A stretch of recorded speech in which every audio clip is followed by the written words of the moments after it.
कोई माँ बाप को कहता है, कोई माशरे को कहता है, कोई हुकूमत को कहता है। मेरी नजर में सब कसूरवार है। पाकिस्तान का करंट एक्सपेंडिचर जो है वो बहुत बड़ा हुआ है। नौजवान लड़के बहुत ज्यादा फॉर्म में है, पाकिस्तान की क्रिकेट टीम बहुत फॉर्म में है। हमने ऐसे बहुत ज़्यादा जो है आर्ट बनाए जिसमें सियासतदान और प्लेयर्स वगैरह जो है शामिल हैं। मुआशरा जो है वो एक पानी के तालाब की तरह होता है। ये जो 12 होरोस्कोप इन्होंने बताया ना, 10 की शादी या सेटिंग का तस्करा है सब। ये कौन सा को मैं कब से कहती हूँ?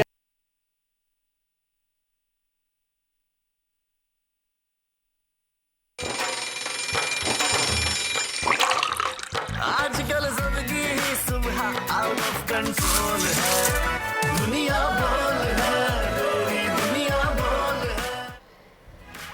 अस्सलामुअलैकुम नाज़रीन, प्रोग्राम में आपको खुश आमदेद कहेंगे। मैं हूं आपके साथ सहरिश जुहेब और मेरे साथ हैं फ़हीम खान। और दुनिया बोल से आपको कहेंगे गुड मॉर्निंग, सुबह खैर। कैसे हैं आप?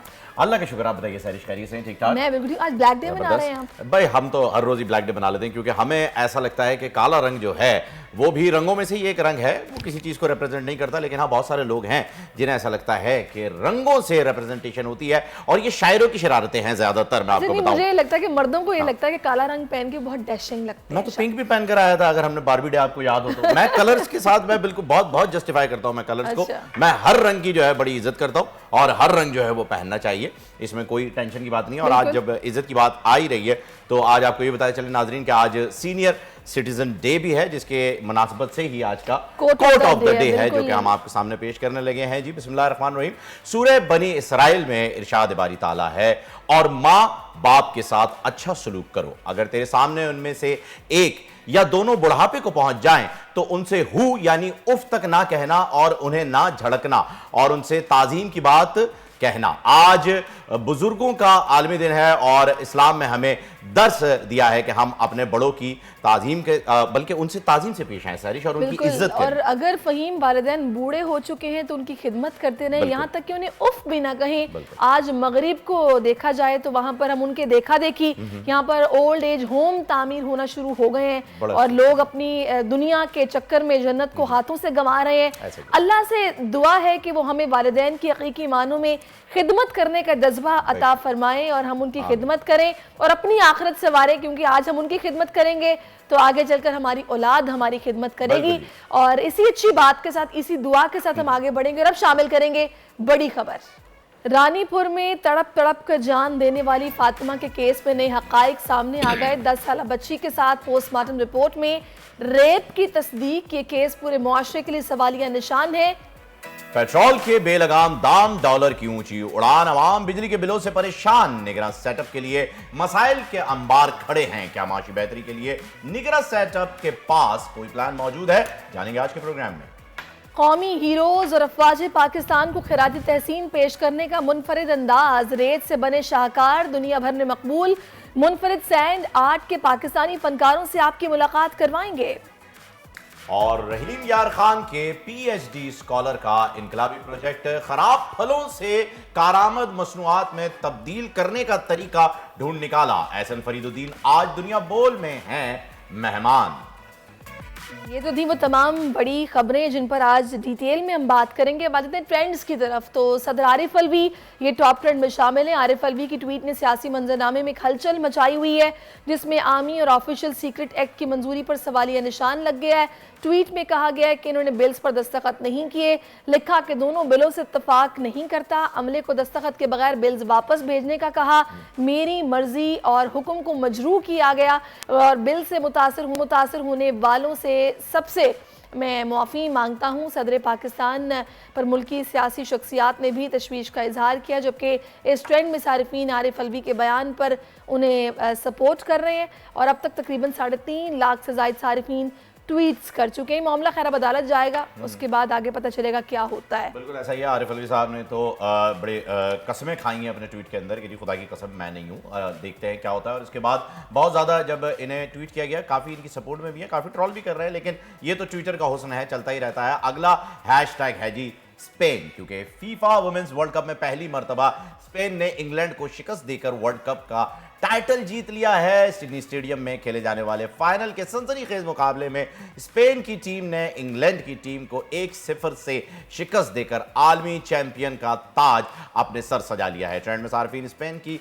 वुमेन्स टीम को मुबारकबाद पेश कर रहे हैं और जीत का जश्न मना रहे हैं। ट्रेंड में अब तक 3,55,000 से ज्यादा सार्फिन ने ट्वीट कर दिया है। और सारिश, आप फुटबॉल खेलती हैं? नहीं जी, मैं फुटबॉल खेलती नहीं हूँ, फुटबॉल देखने का शौक जरूर है। और कौन है अच्छा आपका फेवरेट लगता है। फुटबॉलर, बताइए। देखिए जी, आपको पता ही है रोनाल्डो ने तो रिटायरमेंट ले ली। मेसी जी वर्ल्ड कप जीत ये गए। दोनों ही नाम है जो कि आने वाले वक्त के रोनाल्डो और मेसी जो हैं वो होने वाले हैं मबाप्पे, जो कि फ्रांस से ताल्लुक रखते हैं और बड़ी जबरदस्त, यकीनन आपने उनका फिनाले भी देखा होगा। खैर, ये तो हो गई जी फुटबॉल की बात। अब वो खबर है फहीम कि जिसने अब यकीन जानिए कि ये खबर दिल दुखाया हुआ है। और जब ये रिपोर्ट मंजर आम पर आई है ना, तो दिल चाह रहा था कि जमीन फटे और इसमें हम सब गड़ जाएं।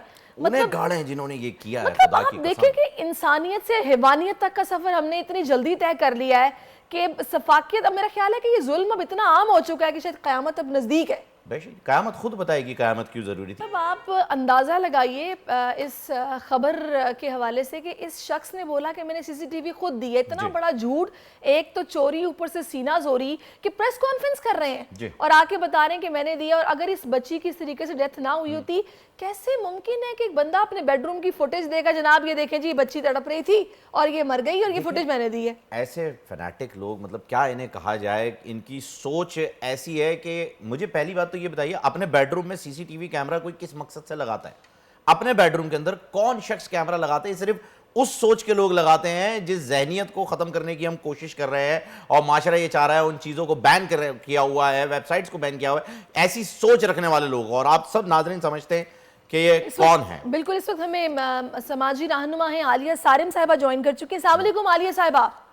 वालेकुम अस्सलाम। आलिया साहिबा, अब आपके सामने ये रानीपुर का केस, आपने भी सारी डिटेल्स इसकी देखी होंगी कि बच्ची के साथ रेप की तस्दीक हो गई। 10 साल की बच्ची है और ये पीर साहब है और ये यकीनन इनके मुरीदैन थे और इसके दीगर बहन भाई भी इसी हवेली में काम करते थे, वहां पर कैद थे। ये सिलसिला आखिर कब रुकेगा? दुख से कह दूं, अगर सच कह दूं तो रुकने की सूरत हाल नजर नहीं आ रही। और अगर सिर्फ बातों को मैं घुमाती रहूं तो फिर उसमें यही है कि हाँ जी केस होगा, बात आगे बढ़ेगी, शायद कोई नतीजा निकलेगा। लेकिन नतीजे ना तो निकलते हैं, ना ये केसेस रुकते हैं, ना रुकने की आगे कोई उम्मीद है। क्योंकि वो चाहे जज के हवाले से बात कर लें, पीर के हवाले से बात कर लें, और या और पावरफुल बहुत पढ़े लिखे डॉक्टर्स के हवाले से बात कर लें, ये मैं क्योंकि केसेस मेरे जहन में हैं तो मैं ये चंद बहुत बड़े बड़े प्रोफेशंस, इन सारे प्रोफेशंस की हम बहुत इज्जत करते हैं, लोगों की भी बहुत इज्जत करते हैं। लेकिन जुर्म से तो मोहब्बत नहीं की जा सकती, जुर्म के खिलाफ तो बात की जाएगी, उसके लिए तो बोला जाएगा। तो जुर्म कोई गरीब आदमी करे, कोई अमीर आदमी करे, कुर्सी वाला करे, बगैर कुर्सी वाला, जुर्म तो सिर्फ जुर्म होता है। और हम माशरे में देख रहे हैं कि जुर्म करने पे अब किसी को कोई खौफ नहीं है।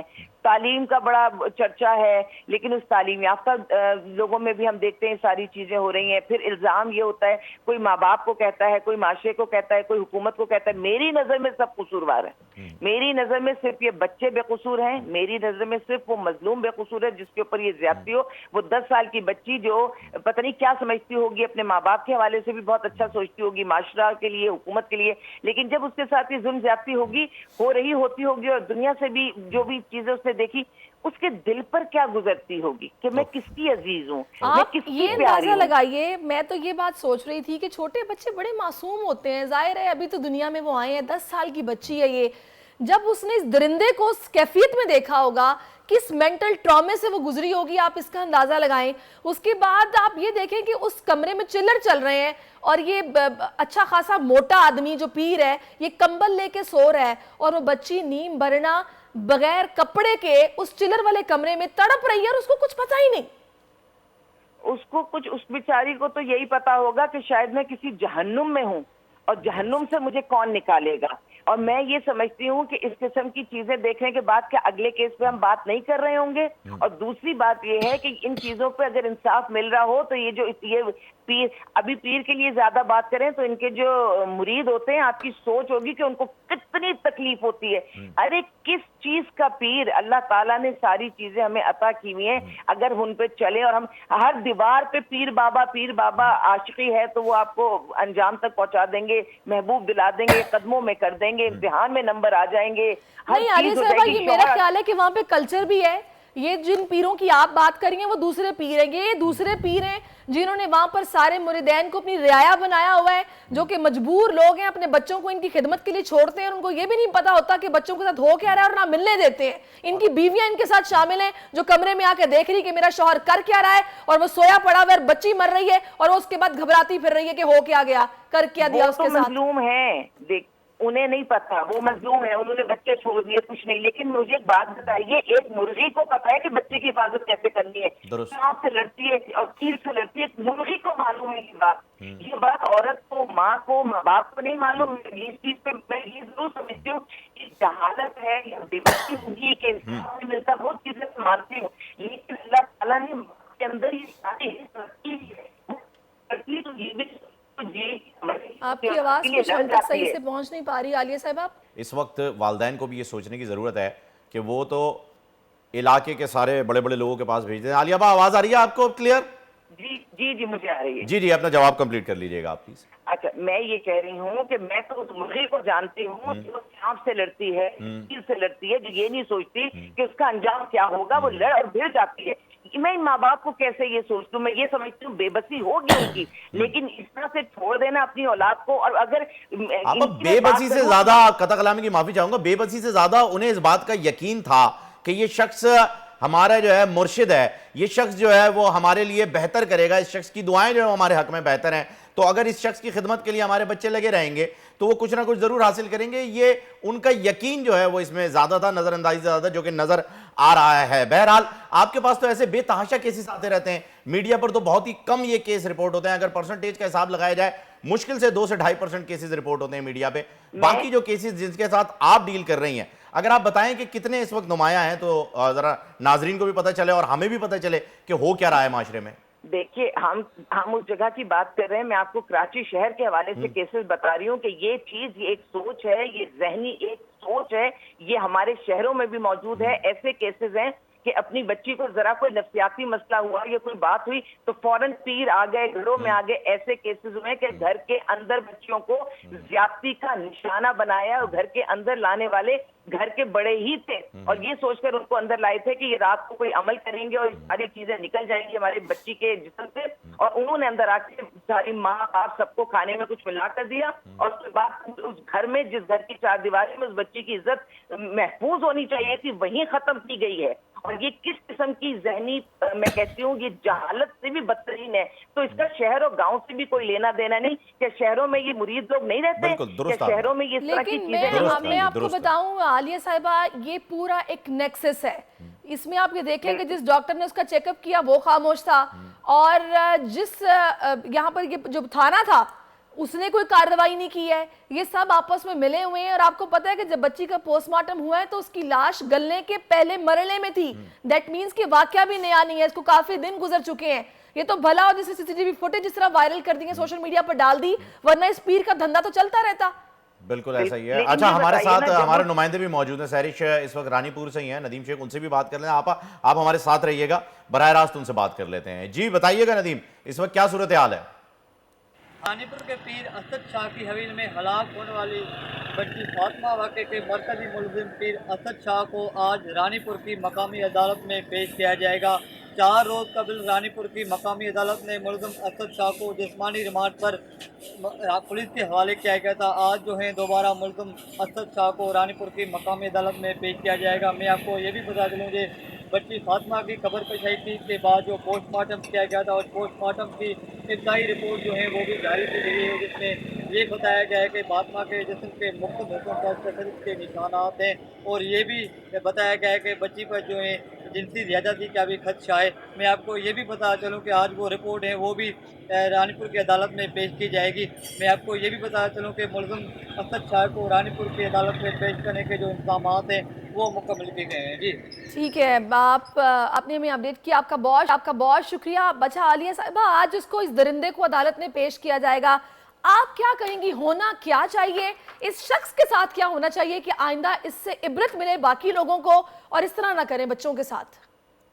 देखें, बात यह है कि मैं इंसान से नहीं लेकिन जुर्म से शदीद नफरत करती हूँ, लेकिन इस किस्म के जो मुजरिम होते हैं इनको छोड़ा नहीं जाना चाहिए, इनको बिल्कुल उस अंजाम तक पहुंचाना चाहिए जो कि सारी अवाम के सामने अंजाम होता है, जो सरेआम फांसी जिसको कहा जाता है। ये इस किस्म की सजाओं को इन्हें इम्प्लीमेंट करना पड़ेगा। अगर ये इसको इम्प्लीमेंट नहीं करेंगे तो हमारी बच्चियां इसी तरह से इनसिक्योर रहेंगी। कोई पीरी मुर्शिदी इस चीज की इजाजत नहीं देती। और मैं ये समझती हूँ कि जो लोग ये कहते हैं ना कि ये सख्त तरीन सजाएं हैं, पूरी दुनिया में क्या होगा, अगर मैं पूरी दुनिया की बात करूं तो पूरी दुनिया में बच्चों के साथ ये सलूक भी नहीं होता। अगर पूरी दुनिया को तकलीफ होगी ना कि पाकिस्तान में किसी को फांसी लगा दी गई है सरेआम और बहुत जालिमाना ये अमल है, तो फिर पूरी दुनिया आके हमें बताए कि हम इन बच्चियों के लिए क्या करें।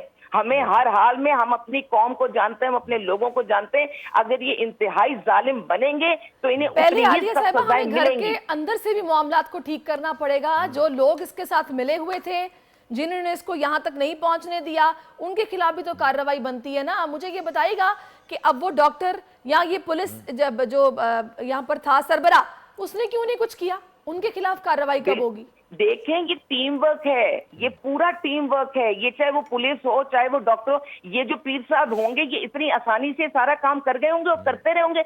ये इसीलिए कर रहे थे और करते रहे क्योंकि उनको ये इत्मीनान था कि अगर मैं कहीं फंसूंगा तो ये सारे मुझे बचाएंगे। ये अकेले कोई अचानक कार्रवाई नहीं होती, ये टीम वर्क होता है, आपके पूरे बैकअप होते हैं। बिल्कुल ऐसा ही आलिया, बहुत बहुत शुक्रिया, आपने जो है वो हमें वक्त दिया और इसके ऊपर जो है आपने अपनी राय भी दी और दुरुस्त जो है वो आपने फरमाया कि सजाएं वो होनी चाहिए जिन्हें इस वक्त माशरा, जो सो कॉल्ड लिबरल माशरा है, वो इग्नोर करता है। जी, चोर का हाथ काटें ताकि दूसरे लोग चोरी करने से रोकें।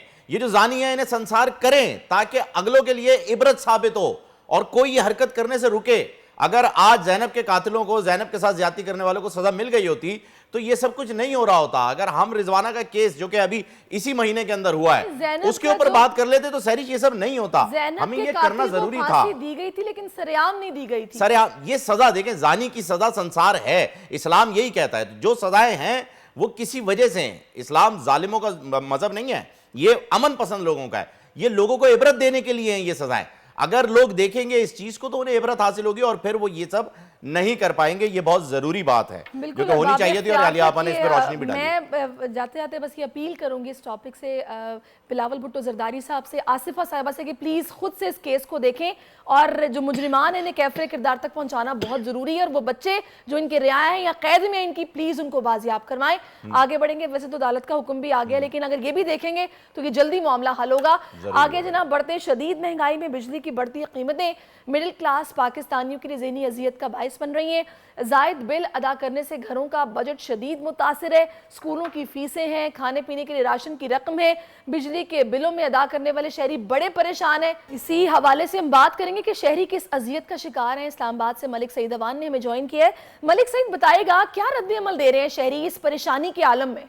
जी बिल्कुल, आपको ये बताता चलूँ कि बिजली के जो बिल हैं इस्लामाबाद में मजमूई तौर पर 30,000 से 50,000 तक के बिल आ रहे हैं और अगर हम इसमें देखें तो हुकूमत की जानिब से कुछ 3 सरचार्जेस और जबकि 4 किस्म के टैक्सेस आयद कर दिए गए। आवाम का यही कहना है कि हम बिजली के बिल अदा करें या अपनी पेट पूजा करें। अगर हम देखें तो इस टाइम बिजली के एक हमारे पास जो एक्चुअल 575 यूनिट जो हैं वो उसका एक्चुअल फ़ीस जो बताई गई है वो कीमत 21,090 रुपये है, लेकिन उस पे जो टैक्सेस वगैरह सारी कुछ डाल के बिजली का जो बिल बनाया गया है मजमूई तौर पर वो तकरीबन 33,000 रुपये, 32,920 ये सारे फिगर्स तो हम खबरों में सुन भी रहे हैं। मलिक सईद, हम पढ़ भी रहे हैं। आप इस्लामाबाद में हैं, यहाँ पर ऐवान है, यहाँ पर इक़्तिदार वाले बैठे हुए हैं, कुछ सोच रहे हैं वो पाकिस्तानियों के लिए?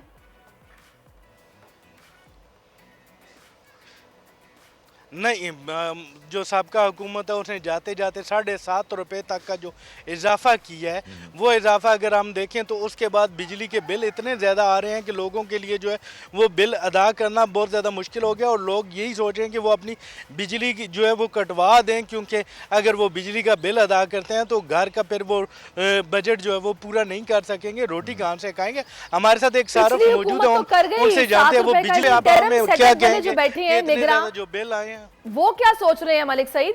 कोई यूजर उनके पास आ गए हैं, उनसे बात कर रहे हैं। जी, निगरान की जानिब से अभी तक कोई इस तरह की स्टेटमेंट नहीं आई कि ना ही नोटिस लिया गया कि इतने ज़्यादा बिजली के जो बिल्स आए हैं उस पे आगे आइंदा क्या हिकमत अमली होगी। अभी तो पहले दिन निगरान वज़ीर की जानिब से ब्रीफिंग ली गई और उसमें तमाम अफसरान की जानिब से उन्हें ब्रीफ किया गया जो इस टाइम मसाइल हैं, लेकिन बिजली के बिलों के मुतालिक अभी तक कुछ आगाह नहीं किया गया कि क्या किया जाएगा। साबिक़ा हुकूमत की जो बिजली के बिलों में 7.5 रुपये फ़ी यूनिट इजाफा किया गया, उसके बाद जो है मजमूई तौर पर टैक्सेस डाल के 50 रुपये पर यूनिट जो है वो आवाम को डाल रहे हैं। बहुत शुक्रिया आपका, अल्लाह रहम करे हम पर, यही सकता है, यही दुआ की जा सकती है। अब ये नया निगरान सेटअप है, देखते हैं ये लोग इनके लिए बड़ा चैलेंज है ये, बिल्कुल इनके लिए चैलेंज तो है, लेकिन अभी तक ऐसा लग रहा है कि ये आवाम के लिए ही चैलेंज बना रहे हैं, अपने लिए कुछ भी नहीं हो रहा है। क्योंकि इनके आने के बाद पेट्रोल भी बढ़ गया, डॉलर भी बढ़ गया, बिजली के नरखों में भी इजाफा हो गया। ये निगरान सेटअप गुज़िश्ता जो हुकूमत गई है, वो जो हैंड ओवर करके जाते हैं, मेरे ख्याल में इलेक्शन तक उसी को कंटिन्यू रखने के लिए निगरान सेटअप लाया जाता है। लेकिन इस वक्त इन्हें इतने इख्तियारात दे दिए गए हैं बिल्कुल कि कुछ भी कंट्रोल में नहीं हो रहा है। इकोनॉमिक एक्सपर्ट हमें ब्रेक के बाद ज्वाइन करेंगे, उनसे पूछेंगे कि इसका हल क्या है, उनको नजर आ रहा है कोई हल, लेकिन after this break stay with us. आजकल जिंदगी ही सुबह आउट ऑफ कंट्रोल है, दुनिया बोल है, पूरी दुनिया बोल है। वेलकम बैक, एक बार फिर आपको खुशामदीद कहते हैं नाज़रीन, दुनिया बोल है में। और ब्रेक पे जाने से पहले जैसे कि महंगाई का बम जो आवाम पे फाड़ा गया है उस पर हम बात कर रहे थे, रिपोर्ट भी आपके सामने पेश थी और हमारे नुमाइंदे से भी हमने आपकी बात कराई है। और पाकिस्तान का इस वक्त क्या हाल हुआ है? केयर टेकअप सेटअप जो है जनाब फिल वक्त इकोनॉमी को बेहतर करने की पोजीशन में नहीं है, और एक हुकूमत जाने और दूसरी हुकूमत के आने से पहले दरमियान वाले निगरान सेटअप से महंगाई में कमी की फिलहाल कोई उम्मीद नहीं है। ये फैसला या राय हमारी नहीं है, बल्कि निगरान सेटअप खुद ये सब कुछ बता रहा है। इसी पर बात करने के लिए खाकान नजीब साहब ने हमें ज्वाइन किया, इकोनॉमिक एक्सपर्ट है। अस्सलाम वालेकुम खाकान साहब। वालेकुम अस्सलाम। खाकान साहब, रिपोर्ट हमने नाज़रीन को दिखाई है, निगरान सेटअप खुद ये कह रहा है कि उनके लिए बड़ा मुश्किल हो रहा है, तो अब आप मामलात को, हालात को किस तरफ जाता देख रहे हैं? क्या कंट्रोल ये कर पाएंगे या फिर ये आउट ऑफ कंट्रोल ही रहेगा? बिस्मिल्लाहिर्रहमानिर्रहीम। देखें, एक तो ये बात है कि मैंने हमेशा कहा है कि जो भी हुकूमत में आना चाहे उसको बहुत ही प्रेपरेशन से आना पड़ेगा, और उसकी वजह ये है कि पाकिस्तान की जो इस वक्त मसाइल हैं वो नहायत कॉम्प्लेक्स हैं और वो बहुत ज़्यादा एक्शनेबल कमिटमेंट्स मांगते हैं। इससे मेरा ये मतलब है कि पाकिस्तान को ना सिर्फ IMF के प्रोग्राम को कंप्लीट करना है, पाकिस्तान को इंश्योर करना है कि अपनी जो डॉलर की लिक्विडिटी है उसको बढ़ाए, ताकि ये जो इंपोर्ट्स पे कदगन है ये हम उठा रहे हैं, आहिस्ता आहिस्ता इसको उठाया जाए ताकि सप्लाई साइड बेहतर हो। अगर हमारे रुपए की कदर को आपने मुस्तहकम करना है, तब भी आपने अपनी डॉलर लिक्विडिटी को बढ़ाना है। इन्फ्लेशन दूसरी इस वजह से आ रही है कि सप्लाई साइड जो है वो लोकली भी देखनी पड़ेगी कि वो क्यों वीक आ रही है। सो इसके लिए एक नेशनल प्राइस मॉनिटरिंग कमेटी मौजूद है गवर्नमेंट में। आई एम श्योर कि पिछले कई दिन में अब ये caretakers are in place, तो उन्होंने उसको एक्टिवेट किया होगा और अथॉरिटीज़ उसको देख रही होंगी कि क्या मुल्क में हर चीज़ की, आप लोगों ने आटे की बात की, इसी तरह चीनी है, इसी तरह राइस है, कि ये जो बेसिक आइटम्स हैं, बिकॉज मैं अपना SPI देख रहा था जिसको हम कहते हैं, ये वो इंडेक्स है जो 51 जो हमारी अशियाए खरीदोनोश हैं जो हम इस्तेमाल करते हैं उनकी बास्केट है। इनकी कीमतों में जब मैंने देखा तो जो 63% है, यानी कि 32 जो हैं उनकी कीमतों में एक हफ्ते में इजाफा हुआ। तो इन्फ्लेशन की बात मैं इसलिए कर रहा हूँ कि that directly impacts the life of the people, और इन्फ्लेशन गरीबों पे बड़ा टैक्स है क्योंकि उनकी कॉस्ट ऑफ ये सारी बातें तो आप बिल्कुल बेहतर बता रहे हैं और बेहतर तरीके से आप जानते भी हैं, लेकिन जब ये केयर टेकर सेटअप आता है या कोई भी गवर्नमेंट टेक ओवर करती है गुज़िश्ता हुकूमत को, तो वो सिर्फ और सिर्फ यही कहते हैं कि जी ये पिछली हुकूमत की हरकतें, हम तो कुछ नहीं कर सकते। तब ये सारी चीज़ें हमारे सामने हैं, आप यहाँ पर बता रहे हैं तो ये केयर टेकर्स को सेटअप को आने से पहले इस बात का इल्म नहीं था कि ये सारे मसाइल हमने फेस करने, जिसके लिए आवाम को एटलीस्ट मेंटली तौर पर जो है वो प्रिपेयर किया जाता, ना कि रात के 12 बजे आप उनके ऊपर जो है वो पेट्रोल बम गिरा दें, फिर चीज़ों को महंगा कर दें, फिर डॉलर के ऊपर जो है वो पूरा इन्हिसार रहा है हर चीज़ का कि डॉलर बढ़ गया है, हम क्या कर सकते हैं। इसे कंट्रोल कैसे किया जा सकता है सर? डॉलर जो बढ़ रहा है, जो हमें हर चीज़ पे सुनाई दिया जाता है कि जी हमारे पास डॉलर कंट्रोल नहीं हो रहा, जी बेगलगाम हुआ हुआ, इस वजह से महंगाई हो रही है। देखिए, एक तो बात बड़ी क्लियर है कि हमने 5 साल, 10 साल, 20 साल जब पाकिस्तान को स्टडी किया और पाकिस्तान की इकोनॉमिक्स को देखा, तो हमें एक बात तो क्लियर थी ना, ये तो मतलब आज क्या मैं पिछले 2 साल से कंटिन्यूसली कह रहा हूँ कि पाकिस्तान को जिसने भी आकर अब संभालना है, आज इन्होंने संभालना है, कल नई हुकूमत ने संभालना है, वो पहले दिन से कलीदी फैसले करे, कलीदी डिसीजंस ले, फंडामेंटल डिसीजंस ले, स्ट्रक्चरल डिसीजंस ले। ये जो कीमतों का बढ़ना है, ये सिर्फ बोझ या इसको आप कहेंगे एक कन्वेंशनल या सतही तरीका है चीज़ों को फॉर द टाइम बीइंग संभालने का। इससे मेरा मतलब क्या है? मेरा मतलब बड़ा क्लियर है। पाकिस्तान एक बहुत बड़ा एक्सपेंडिचर रिफॉर्म मांगता है। पाकिस्तान का करंट एक्सपेंडिचर जो है वो बहुत बड़ा हुआ है। आप कलीदी रिफॉर्म लें, पेंशन का रिफॉर्म है, सब्सिडी का रिफॉर्म है, असल तो ये रिफॉर्म दिखाई देगा। आप डेट पाकिस्तान का संभालने के लिए डेट रीप्रोफाइलिंग करें, आईपीपीज का डेट अगर आप रीप्रोफाइल करें तो आपको एक जगह मिल जाएगी कीमतें कम करने की। आप गैस देना बंद कर दें डोमेस्टिक में तो आपकी खपत बढ़ जाएगी, बिजली की पर यूनिट कॉस्ट ड्रॉप कर जाएगी। आप थर्मोकोल पे मूव करें, अब डिस्कोस की प्राइवेटाइजेशन हो जाए। अब ये हैं पाकिस्तान के टफ कॉल्स, ये हैं पाकिस्तान के हार्ड डिसीजंस। मैं बार बार कहता हूं कि कीमतों को तब्दील करना हुकूमत में रहते हुए, और मैंने ओवर अ डेकेड सर्व किया है पाकिस्तान में, is the easiest thing to do, because वो आप एक पेन से सिर्फ साइन करके कीमतों में रद्दोबदल कर सकते हैं, रेगुलेटर की दी हुई कीमत को लागू कर सकते हैं। बट अगर आपने पीआईए की प्राइवेटाइजेशन में जाना हो, या आपने सर्जरी करके गवर्नमेंट को एफिशिएंट करना हो, या आपने एनएफसी के तहत गवर्नमेंट के जो फंक्शंस फेडरल में ना होने हो और प्रोविंशियल में होने हो वो करने हो, ये कलीदी फैसले हैं। आप मेरा आज का इंटरव्यू नोट कर लीजिए। जब भी मामला कोई ख़राब होता है ना, मैं फॉर एग्जांपल बात करूंगी, टेक्नीशियन पे बहुत डिपेंड करता है कि वो कितना केपेबल है और वो कितना बेहतर अंदाज में चीज़ों को लेकर चल सकता है। आपको पता होगा इससे पहले वो जो इलेक्शन एक्ट 2023 है उसमें भी तरमीम की गई और एक बाइख्तियार मज़ीद बनाया गया निगरां जो सेटअप आ रहा है सारी काबीना को और प्राइम मिनिस्टर को। आपको क्या लग रहा है ये जो अभी फाइनेंस मिनिस्टर आए हैं, ये चीज़ों को किस तरह लेकर चलेंगे? इनसे आपके एक्सपेक्टेशंस क्या हैं? देखिए, एक तो बात यह है कि वी आर ऑल क्लियर कि ये जो इस वक्त केयर टेकर है ये कन्वेंशनल केयर टेकर नहीं है। और ये बात मैं इसलिए कहता हूँ कि एक तो उनका वक्त जो है, अगर मैं इलेक्शन कमीशन के वक्त से जाऊँ तो शायद 3 माह की बजाय ऑलमोस्ट डबल ऑफ 3 मंथ्स हो जाता है। दूसरी बात यह है कि ये एम्पावर्ड केयर टेकर सेटअप है।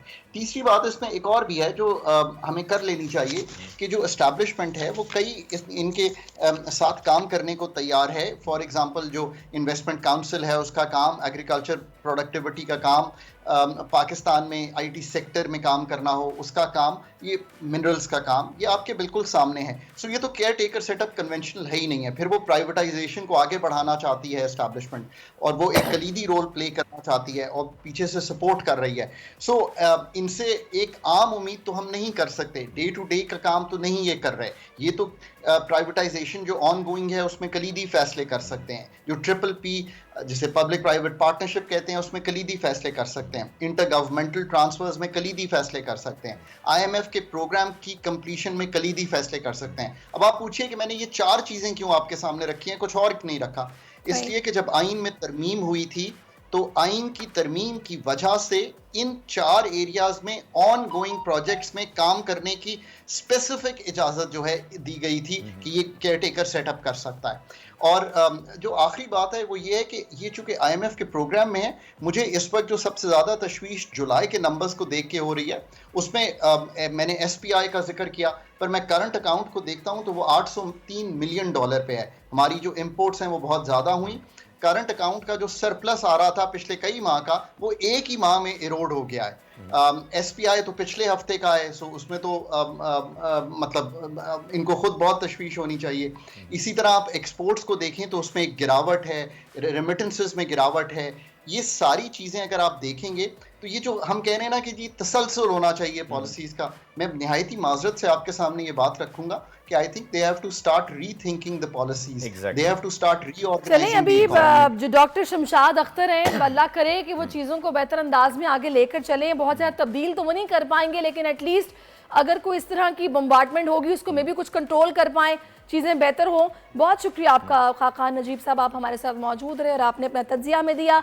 तो बेहतरी की उम्मीद रखनी चाहिए, अल्लाह चीज़ें बेहतर डायरेक्शन में जा भी रही हैं और जाएंगी भी आगे। पैवस्ता रहेंगे हम शजर से और उम्मीदें बाहर भी ज़रूर रखेंगे, क्योंकि hope for the best but plan for the worst, ये भी ज़रूरी है। इस वक्त हुकूमत को ये भी बता देना चाहिए।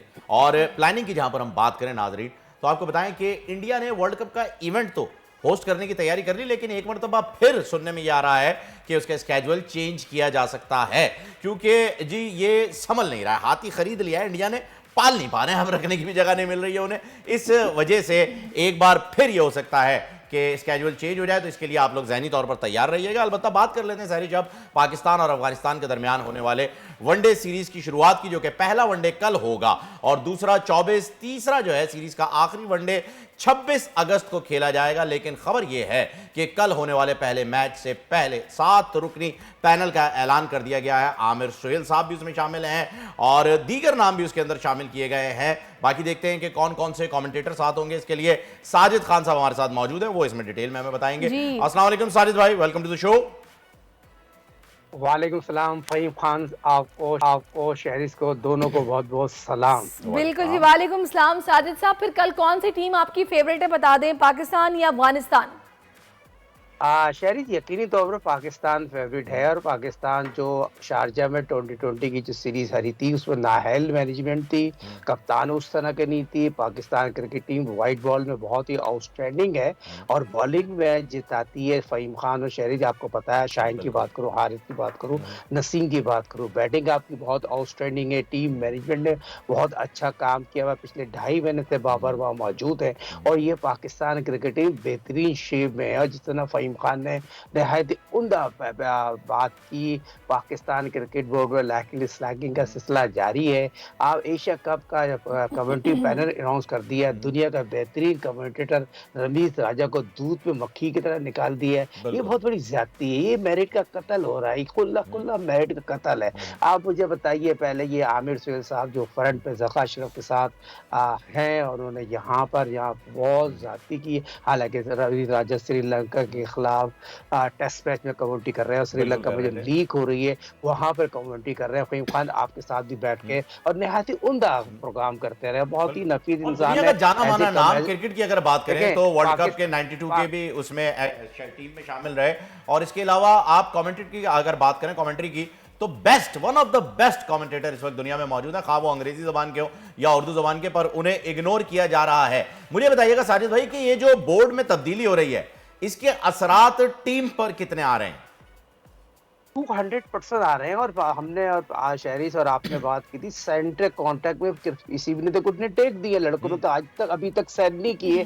पीसीबी की सबसे बड़ा मुद्दा ये है, जो प्लेयरों को सेंटर कॉन्ट्रैक्ट दे रहे हैं उस सेंटर कॉन्ट्रैक्ट में लड़कों को ताले में चाबी में बंद करने की कोशिश कर रहे हैं। और अब तक मेरे ये जराए बताते हैं, पाकिस्तान क्रिकेट बोर्ड बाबर जबान से वहाँ पर मौजूद है सीईओ साहब, और वो जो वहाँ पर मौजूद है, अब तक के मेरे जराए, अब तक प्लेयरों ने साइन नहीं किए। पाकिस्तान क्रिकेट बोर्ड ये चाह रहा है प्लेयर साइन कर दें, उनको बैन कर दें, और ये चीज गलत हो रही है। और पाकिस्तान क्रिकेट बोर्ड ने जो सेंटर कॉन्ट्रैक्ट की कॉपी दी है, यकीनी तौर पर उस सेंटर कॉन्ट्रैक्ट पे उन्होंने वो तमाम चीजें, अगर मिसाल के तौर पर एक पेप्सी है और पेप्सी के साथ जितनी भी फ्रेंचाइजीज आती है उसके तहत वो काम करेंगे। मगर कहने का मकसद ये है, पीसीबी उनको पैसे दे देंगी जिससे जो चाहे काम ले ले। मगर प्लेयर भी अब बहुत ज्यादा पावर में है, जिस तरह मैंने हमेशा पहले बताया, प्लेयर पावर बहुत पावरफुल है हमारे क्रिकेट बोर्ड में। और ये पहली दफा हुआ है प्लेयर जो है एक हुए में और अपनी सारी बातें मनवा लेंगे और पाकिस्तान क्रिकेट बोर्ड डंके की चोट पे घुटने टेक देंगे, क्योंकि एशिया कप है, वर्ल्ड कप है, और वर्ल्ड कप भी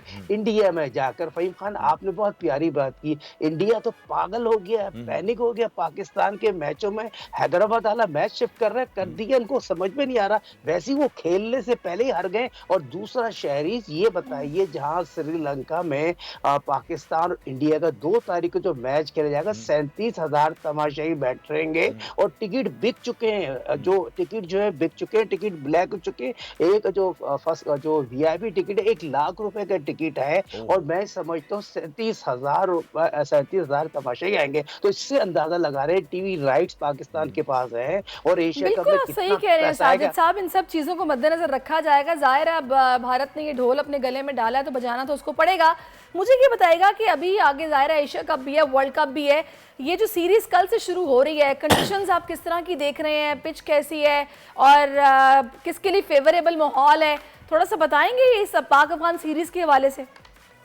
हाँ, पाकिस्तान और इंडिया अफगानिस्तान की जो सीरीज खेली जाएगी, पाकिस्तान क्रिकेट टीम ने 3.5 घंटे नेट प्रैक्टिस की। बाबर के टीम मीटिंग हुई, बाबर के पाकिस्तान टीम के कप्तान हैं और उनके ग्राउंड के पूरी टीम के साथ मीटिंग हुई। पाकिस्तान टीम में फ़कर की बात करूँ, इमाम की बात करूँ, बाबर की बात करूँ, रिजवान और सऊद शकील में से एक नंबर 4 पे खेलेगा। उसके बाद आगा आ गए, उसके बाद आप देखें आपके 2 स्पिनर और 3 फास्ट बॉलर। ये पाकिस्तान की बैटिंग होगी और पाकिस्तान की खुशकिस्मती है, पाकिस्तान श्रीलंका में काफी अर्से से खेल रहा है। श्रीलंका में नौजवान लड़के बहुत ज्यादा फॉर्म में है, पाकिस्तान की क्रिकेट टीम बहुत फॉर्म में है और अफगानिस्तान क्रिकेट टीम को एडवांटेज नहीं है। पाकिस्तान 200% बहुत ज्यादा गरीब में 200% सीरीज जीत जाएगी। साजिद भाई जी कंप्लीट कीजिए फिर मैं सवाल करता हूं। वर्ल्ड रैंकिंग में आ सकता है ये 3-0 अगर पाकिस्तान सीरीज ओडीआई इंशाल्लाह रैंकिंग में आ जाएगा। और दूसरी चीज फहीम भाई, शाहिद भाई, जैसे आज मुझे बड़ा अफसोस हुआ, आप इमामुल हक किसी चैनल पे बैठ के बात कह रहे थे, मुझे पर्ची थे, इमाम पर्ची का प्लेयर नहीं है, इमाम मेरिट का प्लेयर है, उसको पर्ची नहीं कहना चाहिए। जिन लोगों ने बोला उनको सोचना चाहिए। वो खिलाड़ी बहुत अच्छे हैं, उनके जो मुस्तकिल टीम में रहने की बात थी ना, जब वो परफॉर्म नहीं कर रहे थे, उसके ऊपर कुछ लोगों के कमेंट्स थे, लेकिन वो भी जो है ये पर्ची वाला कमेंट नहीं है। इमामुल हक जो है वो वर्ल्ड रैंकिंग के खिलाड़ी हैं और बहुत ही अच्छा परफॉर्म करते हैं। मुझे बताइएगा, अफगानिस्तान टीम का जो नाइट मेयर है इस वक्त पाकिस्तान में, एक डरावना ख्वाब जिससे उनकी नींदें जाग जाती हैं, नींद से बेदार हो जाते हैं, वो है नसीम शाह, जो कि कुछ अरसे पहले तक जो है अनफिट हो गए थे और अब पता चला है कि वो फिट हैं। कल के मैच के लिए कितने की प्लेयर साबित होंगे वो, क्योंकि उनके 2 छक्के जो हैं वो पूरी अफगानिस्तान टीम के छक्के छुड़ा चुके हैं। फ़हीम शहरीज यकीनी तौर पर पूरी सीरीज में वो मैन अभी कराची से होंगे और आपको याद होगा जिस तरह नया पुराना बॉल करते हैं और जिस तरह शारजा में उसने 2 छक्के मार के शोहरत हासिल की। ग्रेट जावेद मीदाद से उनको मिलाया जा रहा था, मगर जावेद मीदाद एक अजीम प्लेयर थे, मगर नौजवान टैलेंटेड वर्ल्ड फास्टेस्ट बॉलर है। ये हमारी खुशकिस्मती है, वो फिट हो चुके हैं। उन्होंने इंजेक्शन भी लगाया, 2 दिन प्रैक्टिस भी नहीं की, मगर जिस तरह उनको सोशल मीडिया पे कवर किया जा रहा है, मगर हल्की सी इंजरी जरूर थी, मगर को बहुत टफ लड़के हैं, उन्होंने कवर कर लिया है। मगर दोनों टीमों के दरमियान वाज़े फर्क नसीम शाह की बॉलिंग की है और बैटिंग के बहुत ज्यादा शौकीन और कॉन्फिडेंस बहुत ज्यादा है और कुछ करना चाहते हैं। ये अच्छी बात ये है, ये पहली दफा हुआ है जब पाकिस्तान के बहुत ही टैलेंटेड फास्ट बॉलर भी हैं, बैट्समैन भी, और पाकिस्तान के और अफगानिस्तान की वाज़े फर्क पाकिस्तान की तरफ से नसीम शाह है, वहां से राशिद खान का बहुत ज्यादा फर्क होगा। अफगानिस्तान की वर्ल्ड क्लास ऑलराउंडर कहूँगा और राशिद खान को तो बहुत उन्होंने कमबैक किया और राशिद खान भी बहुत ज़्यादा ट्रम्प कार्ड होंगे अफगानिस्तान से, यहाँ पर नसीम शाह होंगे। तो ये चीज़ अच्छी है, मगर हमें उस पर दोबारा फोकस करना चाहिए। ये भी है कि अब आगे इंशाल्लाह, आपने बिल्कुल सही कहा, ये सब चीज़ें तो होंगी, लेकिन हम एशिया कप के लिए, वर्ल्ड कप के लिए हमारी तैयारी कितनी होगी प्रैक्टिस से? जाहिर है हमारी जो स्किल्स हैं उसको हम पॉलिश करेंगे इस तरह की सीरीज से। देखिए ये सीरीज बहुत इंपॉर्टेंट डिपेंड करती है पाकिस्तान की, क्या यहाँ पर अफगानिस्तान से जीतते हैं, फिर एशिया कप में आपने पाकिस्तान पे आना है और लेट के मारेंगे। जो पाकिस्तान का मैच मुल्तान में खेला जाएगा एशिया कप का 30 तारीख को, उसमें पहले ही मैच में पाकिस्तान जिस टीम से खेलेगी मालदीव वगैरह से, जो भी उस टीम के खिलाफ तो पाकिस्तान 400 रन बना देगी, 200 रन बना देंगे, इतनी फॉर्म में हो। मगर 2 तारीख का जो मैच है ना, पहली दफा जो वहाँ पर कैंडी में जो मैच होगा ना, वो डू एंड डाई होगा। और आपको हम ये बताते चले, दोनों टीमें वहाँ पर होगा। विराट कोहली का फर्क है, 13 दफा वो पाकिस्तान इंडिया के खिलाफ खेल चुके हैं, 13 दफा, और मेरे ख्याल में 13 दफा में 500 कुछ रन उन्होंने बनाए हैं। और वाज़े तौर पर उनकी टीम उन पर विराट कोहली पे डिपेंड करती है, रोहित शर्मा पे डिपेंड करती है। मगर मैं समझता हूँ अभी तक उन्होंने टीम अनाउंस की है, बहुत पैनिक हुए हुआ है शहरी फ़हीम, अभी तक उन्होंने एशिया कप की अपनी टीम अनाउंस नहीं की है, क्योंकि वेस्ट इंडीज से हारने के बाद उन्होंने 8-9 कप्तान चेंज कर दिए हैं और जो उनकी टीम में ग्रुप बनती है ये भी बताना जरूरी। रवि शास्त्री के होते हुए उनकी टीम बहुत पॉजिटिव थी, डेविड के होते हुए उनकी टीम में ग्रुप बनती है और ये चीज भी उनको मुंह की खा रही, जिस तरह मैचों के फेवरेटिज्म आ गया साजिद भाई, उनकी टीम में भी आ गया। जाहिर सी बात है वो होम ग्राउंड के शेर थे, बाहर निकलते ही वेस्ट इंडीज जैसी टीम से भी जो है वो हार गए। वेस्ट इंडीज ने अपने कोई की प्लेयर या इतनी कोई खास टीम इंडिया के मुकाबले में नहीं थी, उसके बावजूद भी वेस्ट इंडीज ने बहुत ही जबरदस्त तरीके से सीरीज को जो है वो अपने नाम किया। इंडिया की अगर आप बात करें, अभी आपने विराट कोहली का जिक्र किया तो मेलबर्न का मैच मुझे याद आ गया था जो कि सिंगल हैंडेडली विराट कोहली ने जितवा दिया था। आपको लगता है कि इस मरतबा पाकिस्तान जब इंडिया के मुकाबले में आएगी तो उनके टारगेट जो है वो सॉफ्ट टारगेट नहीं होंगे, बल्कि वो कोशिश यही करेंगे कि एंड तक, टेल एंडर्स तक जो है वो जाए? क्योंकि हमेशा हमने ये देखा है इंडिया से जब भी खेलते हैं हम 4 विकेटें हासिल करने के बाद हम इतना रिलैक्स हो जाते हैं कि जैसे हमने मैच ही जीत लिया हो। देखिए ये बहुत इंपॉर्टेंट है पाकिस्तान का एशिया कप में, एशिया कप जीतने के बहुत चांसेस थे और आपने जिस मैच का जिक्र किया उस मैच के man of the Rashid Haris का जिक्र ना करूं तो ज्यादती होगी। उसको जिस तरह छक्के चौके पड़े मगर वो बहुत ज्यादा कॉन्फिडेंस आ गया, उसने बहुत ज्यादा बॉलिंग इंप्रूव कर ली और उस पर ड्यू है, वो अपना उधार चुकाने का उस पर ड्यू है, वो यकीनी तौर पर वो तमाम सलाहियतें रखते हैं। आपको 2 पीछे ले जाता है 2010 में सईद अजमल को, जिस तरह आपको याद होगा छक्कों की बारिश लगे मुंह से मैच। बहुत शुक्रिया आपका साजिद साहब, बिल्कुल आपने ठीक कहा। ये बड़ी ट्रीट है भाई क्रिकेट लवर्स के लिए कि सीरीज और फिर वर्ल्ड कप्स आ रहे हैं तो बड़ा एंजॉय करने वाली है पाकिस्तानी नेशन भी। तो मेरे ख्याल में ब्रेक लेते हैं, ब्रेक ले लेते हैं जी, क्योंकि लेग ब्रेक की वजह से सईद अजमल साहब को तो उन्होंने आउट करा दिया था दूसरे के बाद तीसरा पे, लेकिन हम ब्रेक ले रहे हैं और मिलते हैं ब्रेक के बाद। आजकल जिंदगी ही सुबह आउट ऑफ कंट्रोल है, दुनिया बोल है, तेरी दुनिया बोल है।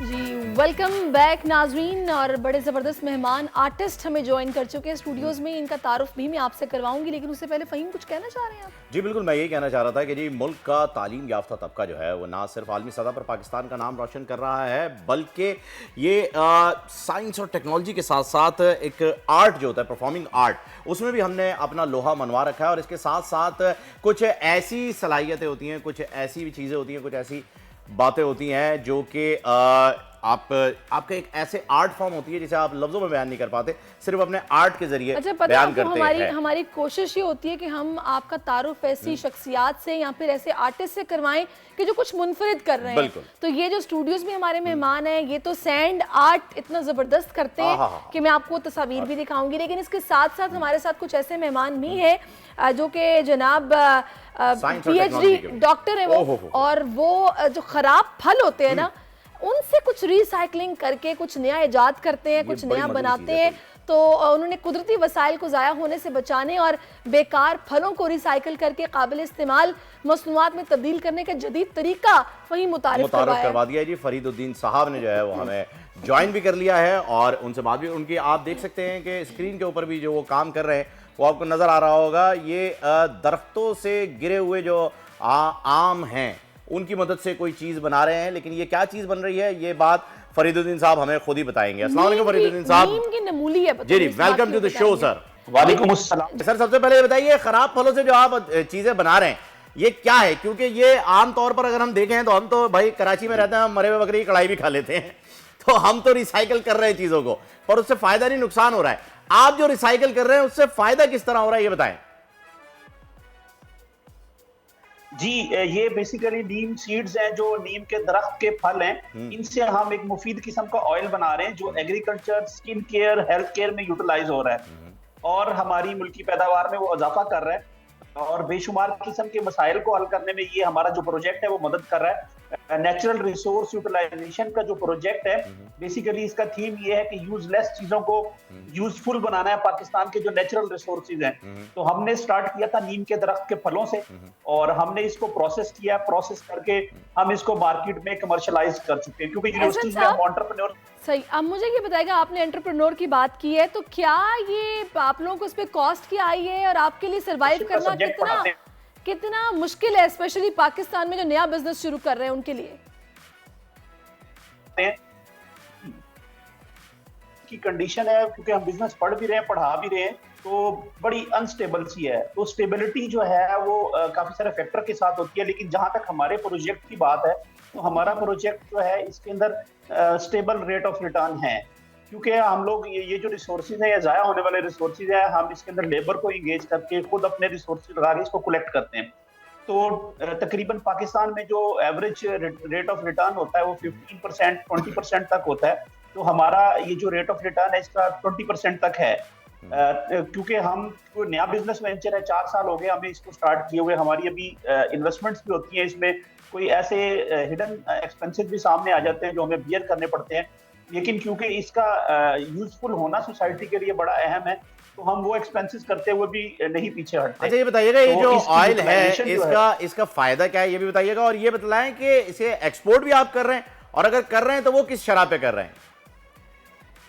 अच्छा जी, फिलहाल हम इसको पाकिस्तान की मार्केट में ही दे रहे हैं, अभी हम एक्सपोर्ट की तरफ नहीं गए, क्योंकि पहले हमारे मुल्क को इन रिसोर्सेज की बहुत जरूरत है। जहां पे हमारा मुल्क की चीजें उगलती है, हमारी जमीनें, तो हमारे लोगों का पहला हक है कि इसको यूटिलाइज करें। तो उसके लिए हम लोग इसको एग्रीकल्चर में यूज करवा रहे हैं, जहाँ पे ये पेस्टिसाइड के तौर पे काम कर रहा है। और इसकी जो खल है वो ज़राअत के किसानों के लिए, किचन गार्डनिंग के लिए, उसमें 17% NPK है और एक सस्ता सोर्स है ये फर्टिलाइजर का। और रिसेंट जो हमारे पास पोस्ट कोविड जो चीजें चल रही हैं, तो उसमें जो ऑर्गेनिक का ट्रेंड है वो बड़ा जबरदस्त है, उसमें ये मेन इंग्रेडिएंट है। और बाकी इसकी यूटिलाइजेशन जो है नीम ऑयल की, वो स्किन केयर में, हेल्थ केयर में है, एंटी एजिंग है। एहसन साहब, इसकी कॉस्ट क्या है? ये जो मार्केट में मिल रहा है ये ऑयल नीम का, कितने का मिल रहा है? अच्छा, मार्केट में डिफरेंट ब्रांड डिफरेंट इसको तरीके पे बेच रहे हैं, फिर इसकी क्वालिटी, एक्सट्रैक्शन क्वालिटी के ऊपर इसका रेट होता है। ये 2000 से लेके 5-6 हजार रुपए लीटर तक है। अच्छा, हम इसको कोल्ड प्रेस निकाल रहे हैं तो हमारी जो कॉस्ट है इसके ऊपर 1800 तक आ रही है, 1800 to 20 यानी कि 2000 के करीब। तो हम इसको 2400 अभी जो मैं वीडियो में आप लोगों का सेटअप देख रही हूँ ना, वो बड़ा मुझे मतलब ऐसा लग रहा है कि एक टेम्परेरी या फिर मतलब कोई एडवांस सेटअप नहीं है, बस आप लोग अपना काम चला रहे हैं। तो क्या चैलेंजेस है आप लोगों को जो आप फेस कर रहे हैं? दूसरा, आप इसको बड़े पैमाने पर करने के लिए कोई मदद चाहते हैं, कोई स्पॉन्सर या हुकूमत से कोई अपील करना चाहते हैं तो वो भी बताइए। अच्छा जी, पाकिस्तान में एंटरप्रेन्योरशिप को हमेशा चैलेंजेस रहे हैं, नए वेंचर्स को, तो हमें भी चैलेंजेस का सामना है। हम लोग चाह रहे हैं कि हमारे उन चैलेंजेस को कम किया जाए गवर्नमेंट की तरफ से, अदारों की तरफ से। तो सबसे बड़ा चैलेंज हमें इलेक्ट्रिसिटी का आ रहा है, बिजली का, जो बहुत कॉस्टली है, और उसके साथ साथ हमें कनेक्शन नहीं मिलते वापडा के। वापडा की जो शराइत है इंडस्ट्री के लिए, क्योंकि इसका 5 kVA तक का लोड बनता है हमारा, तो वो हमारे लिए एक बड़ा चैलेंज है। उसके बाद इक्विपमेंट को हम खुद बना रहे हैं। जैसा आपने कहा कि ये टेम्परेरी लग रहा है, इसके लिए खुली जगह चाहिए होती है जहाँ पे इसको डीपल्प किया जाता है, और इंशाल्लाह इसको हम फर्दर एडवांसमेंट की तरफ लेके जा रहे हैं। ये जो है खुले मैदानों में ये जो है वो प्रोसेस किया जाता है। एहसन साहब, बेस्ट ऑफ लक कि आप इसे एडवांसमेंट की तरफ लेके जा रहे हैं। लग रहा है कि ये और तरक्की करे और एक्सपोर्ट पर भी जो है वो आपका बिजनेस पहुंचे और पाकिस्तान का नाम रोशन हो। आपने अपनी बातों के अंदर एक बात हमें बताई थी कि आप यूजलेस चीज़ों को जो है वो इस्तेमाल कर रहे हैं। तो 2-3 सियासतदान हमारी नज़र में हैं जो कि आजकल बड़े यूजलेस हैं, हम उनके नाम भी आपके शेयर करेंगे, लेकिन अभी नहीं, ऑफ एयर। अब बहुत बहुत शुक्रिया आपका।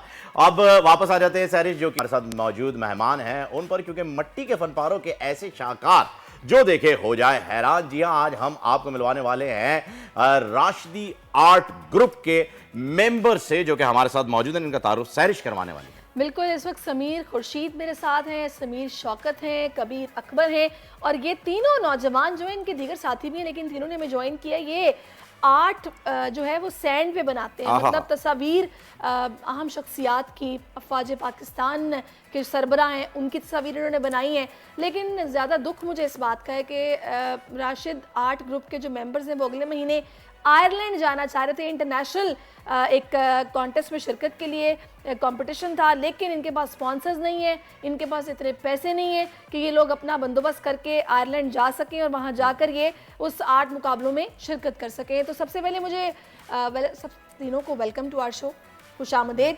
तो पहले आप बताइएगा क्या वजह है समीर कि आप लोगों की कोई मदद ही नहीं कर रहा? असल में ये कि ये आर्ट जो है हम काफ़ी टाइम से बना रहे हैं, हम काफ़ी टाइम से यही चाहते हैं कि लोगों को जो है अपना आर्ट के ज़रिए अपना मोहब्बत शो कर सकें, ताकि लोग हम तक रीच कर सकें और हमें सपोर्ट कर सकें। और हमने ऐसे बहुत ज़्यादा जो है आर्ट बनाए जिसमें सियासतदान और प्लेयर्स वगैरह जो है शामिल हैं। और इसके अलावा हमने जो है ऐसे इवेंट वगैरह में भी बहुत ज़्यादा ऐसे स्केचेस बनाए, जैसे 14 अगस्त को हमने बनाए थे। और इसके अलावा भी जैसे जितने जितने बड़े सेलिब्रिटीज़ हैं उनका भी बना है और उन तक रीच भी हो गई, पहुँच भी चुकी है और बहुत ज़्यादा सोशल मीडिया पर वायरल हो चुका है। लेकिन ये कि हमने मतलब रिसेंटली हमें इनविटेशन मिली है हालैंड से और हमने जो है हालैंड के लिए स्पॉन्सर के लिए जो है सोशल मीडिया पर जो है अपील किया कि हमें जो है सपोर्ट करें ताकि हम इस यहाँ से पार्टिसिपेट करके जो है मुल्क पाकिस्तान को रिप्रेजेंट कर सकें। लेकिन अनफॉर्चुनेटली हमें जो है किसी ने सपोर्ट नहीं किया अब तक और जो है अभी जो है टाइम भी शॉर्ट है क्योंकि ये जो है यूरोपियन कंट्री है, इनका प्रोसेस थोड़ा लॉन्ग है। तो हमने जो है ये मतलब जो है बात फैलाई थी हमने 3-4 महीने से पहले और इसके अलावा हम ऐसे मॉर्निंग शो वगैरह में गए थे और जो है जितने भी हमारी बातें थी हमने जो है एक्सप्लेन किया, लोगों को समझाया। और लेकिन जो है चलें अभी आपकी अपील तो यहाँ से आगे बढ़ गई है समीर, ये अब ज़ाहिर है अवानों तक भी इंशाल्लाह ज़रूर पहुँचेगी और कोई ना कोई आएगा ज़रूर आपकी मदद करने के लिए। टाइम आपने बिल्कुल सही कहा कि आप कम रह गया है और वीज़ा प्रोसेस के लिए कम से कम भी जो है वो 25 वर्किंग डेज चाहिए होते हैं, छुट्टियाँ निकाल के 25 दिन ज़रूरी है। तो नेक्स्ट के लिए इंशाल्लाह कोई ना कोई ज़रूर आ जाएगा। फिलहाल मुझे ये बताइएगा कि जो सैंड आर्ट जो आप कर रहे हैं इसकी शुरुआत कहाँ से हुई? कबीर, आप इसका जवाब दीजिए। अच्छा कबीर आप दे दीजिएगा इसका जवाब, तीनों में से कोई भी दे दे कोई मसला नहीं, लेकिन मुझे ये बताएं कि इसकी शुरुआत कहाँ से हुई? क्योंकि हमने तो देखा है भाई जब शुरुआत कोई लड़का कर रहा है तो किसी हसीना या महबूबा का नाम लिखता है समंदर किनारे जाके लहरों पे और वहां से फिर इस चीज़ का आगाज़ होता है। तो ये आगाज़ क्या वहीं से था? कोई दिल जले की कोई कहानी मौजूद है यहाँ पर या सिर्फ जाते के साथ ही तस्वीरें बनाना शुरू कर दी? नहीं, इसकी असल स्टार्टिंग हुई थी 2006 में। जो इसकी शुरुआत मेरे भाई ने की थी, वो एक रोड एक्सीडेंट में वफात हो चुके थे। अभी 2019 में इनके भाई जो है हमारी जो अब हमारे एडमिन है जबीला शौकत, तो इनके साथ साथ चल के 2019 में हमने ग्वादर में कंपटीशन हुई थी ना, वहाँ पे ज्वाइन करके शुरू किया हमने। सही। इनका शौक कैसे पैदा हुआ था ये बताएं ना। शुरुआत कहाँ से हुई? मतलब किसको ये आइडिया आया था कि हमने ये करना है? ये असल में शौक ऐसा हुआ कि असल में जो है हम बचपन से वहीं किनारे साइड पर रहते हैं ना, हमारे साइली पट्टी पर जी। तो हमारे वहाँ पर जो है खानदान में सब ऐसे आर्टिस्ट टाइप के लोग हैं। वाह। तो ये है कि असल में स्टार्टिंग में जिस तरह भाई ने बताया कि इसका जो भाई था एज ए इंटरनेशनल आर्टिस्ट थे पाकिस्तान में, तो आउट ऑफ कंट्रीज़ के फॉरेन कंट्रीज़ के बहुत ज़्यादा आर्टिस्ट आ गए, इनसे मीटअप भी किया उनके भाई से। तो वो किसी ऐसे रोड एक्सीडेंट में जो है गुजर गए, वो एक सैंड आर्टिस्ट थे। तो ऐसे चलते चलते मेरा भाई जो था उनके साथ काम करते थे, उनके भाई के साथ, तो वो भी आर्टिस्ट थे, जबीला नाम है, अभी जो है हमारे राशिदी आर्टिस्ट गडानी का एडमिन भी है। तो उन्होंने सोचा क्यों ना हम जो है इस तरह का आर्ट का जो है ग्रुप बना लें। तो उन्होंने ये टीम क्रिएट किया था 2018 में राशिदी आर्टिस्ट गडानी के नाम से। तो हम गए थे 2018 में राशिदी आर्टिस्ट गडानी के नाम से, हम डिस्ट्रिक्ट लसबिला से डिस्ट्रिक्ट ग्वादर में गए थे। वहाँ पर सैंड आर्ट कॉम्पिटिशन में टेक पार्ट किया था। जीते थे आप? वहाँ पर हमने जो है फर्स्ट टाइम टेक पार्ट किया था। वहाँ पर ऐसा सीन था कि वहाँ पर टोटल 20 टीम्स थे और जो है 80 मेंबर्स थे और हम 4 मेंबर पर एक टीम मुश्तमिल था, जो कि डिस्ट्रिक्ट लसबिला में सिर्फ एक ही था, राशिदी आर्टिस्ट गडानी के नाम से। तो हम वहाँ पर प्रोफेशनल कैटेगरी में से हम दूसरी नंबर पर जो है दूसरी पोजीशन आपने हासिल की थी। अच्छा समीर आप बड़ी देर से खामोश बैठे, मुझे बताइएगा कि गडानी के इलाके से आपका ताल्लुक है। गडानी का इलाका काफ़ी पसमानदा तस्वुर किया जाता है, वहाँ पर रहने की जो दिन की ज़रूरत की जो चीज़ें हैं, पानी खाना वगैरह, वो भी इतने आसानी से अवेलेबल नहीं है और ज़्यादातर जो है वो शिप ब्रेकिंग का काम वहाँ पर किया जाता है। ज़्यादातर जो है समुद्री जो भी है मछली वगैरह पकड़ना, ये वो सारी चीज़ें। वहाँ रहते हुए कैसे ये ख्याल आया कि यार हम ये आर्ट बना सकते हैं? और माशाल्लाह इतना अच्छा आर्ट आप लोगों ने बनाया कि वाकई इंटरनेशनल कैलिबर का वो काम आप लोगों ने किया है जो कि इंटरनेशनली क्लेम किया जा सकता है। ये कैसे, ये ख्याल कैसे आया? जैसे कि हम लोग किनारे पे रहते हैं और हमारा मतलब डेली का काम यही होता है कि हम लोग समंदर के करीब हम लोग खेलते हैं। तो हमारा जो एडमिन है जबीला शौकत, तो वही ने हमें मतलब एडवाइस दिया कि मतलब ये कुछ करना है।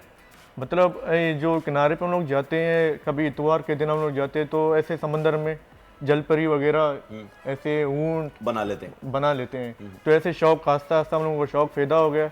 लेकिन उस टाइम हमारा कोई मतलब टीम नहीं था, तो हमें जबीला जो हमारे एडमिन है, तो उसने हमें बहुत मतलब बताया कि अभी टीम ज्वाइन करना है और टीम बनाना गडानी के नाम से और पूरे पाकिस्तान का नाम रोशन करना है। ये सीखना पड़ता है या फिर ये बस खुद ही आपको आ जाता है, ये बताएं।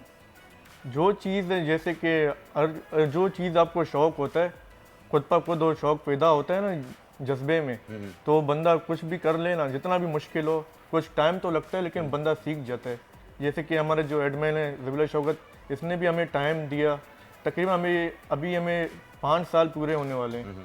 तो हम लोग 5 सालों में हम लोग इस मकाम तक पहुँचे कि कुछ लोग हमें जानते हैं और हमारे आर्ट को पसंद करते हैं।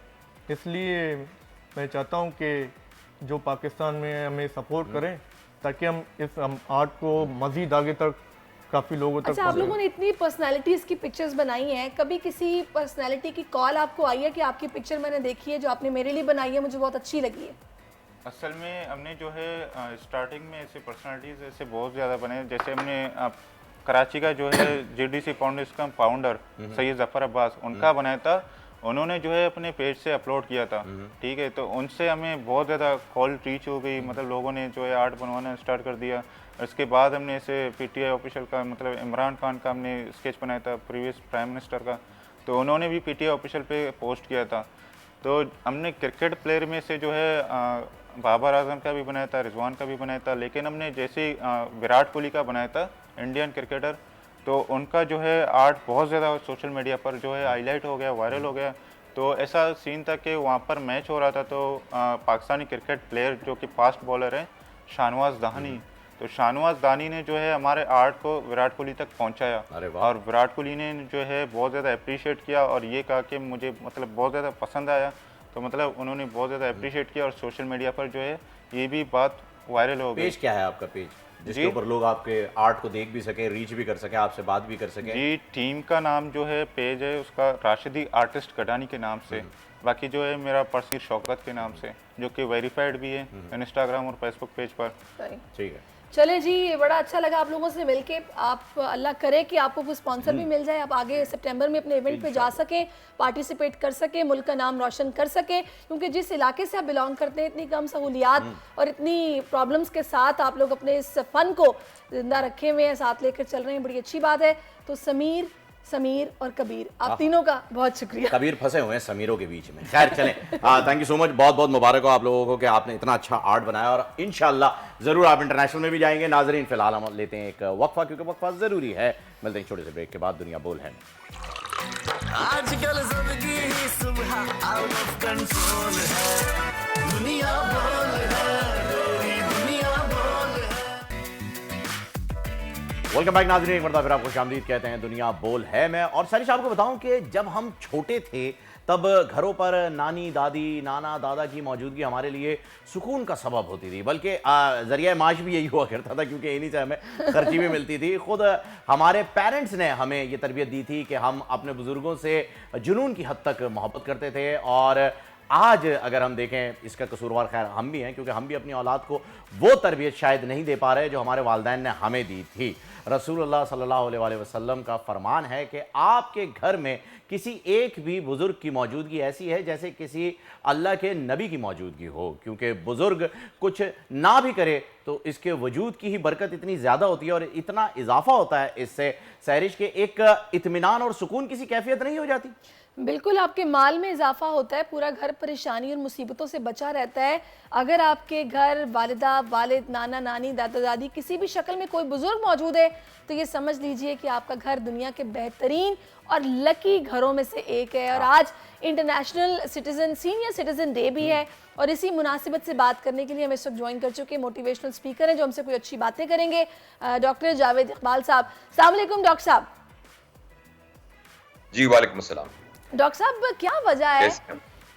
क्या वजह है कि जो अभी हमने बात की कि पहले वक्तों में जो इम्पोर्टेंस हुआ करती थी दादा दादी, नाना नानी की, कि जिनको हम स्पेशली टाइम देते थे, उनके पास बैठते थे, आज हम वही टाइम मोबाइल पे गुजारते हैं, बजाय इसके कि हम उनके पास बैठे, उनसे अच्छी बातें सीखें, उनकी कहानियां सुने, उनकी भी दिलजोई हो, हमें भी कुछ सीखने को मिले।